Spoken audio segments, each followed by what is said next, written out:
The National AIDS and Control Council has launched a county AIDS implementation plan in the counties that seeks to reduce HIV infections by laying more emphasis on stopping mother-to-child transmissions. NACC has called on county government to help in funds mobilization to support the fight against HIV, even as COVID-19 has disrupted the programs put in place to stem more infections. Plan has been launched today with an aim of integrating communities in the fight against COVID-19 and to work towards eliminating AIDS by the year 2030. We had targeted to reduce this by 75% in the year 2019-2020, and our achievement was about a 59% reduction. With regards to AIDS-related deaths, we had planned to reduce this by 25%. We actually surpassed this and reduced this by 64%.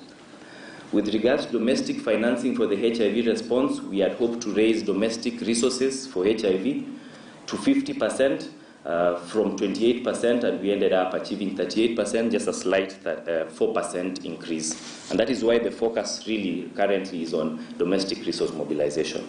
Even with these efforts, COVID-19 has been a hindrance in lowering HIV infections and ARVs uptake, and the country might lose gains it had made against HIV fight. We found that moving to more virtual and virtual spaces, we got a little bit of more people getting depressed and having more mental issues. That is one of the disruptions. The other disruption, of course, is the effectiveness of bringing people together and giving the information at once.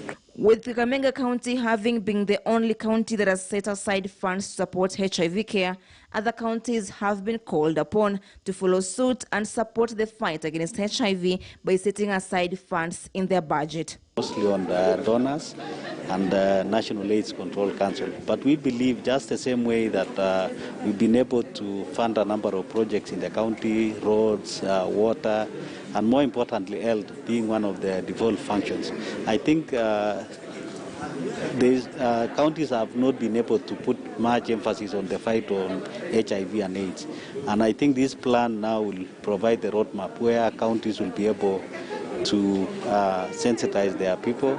Building Walieula, KTN News. The cost of milk production by small, medium and large-scale farmers has been considerably high. The Kenya Dairy Board, in collaboration with Tegemeo Institute,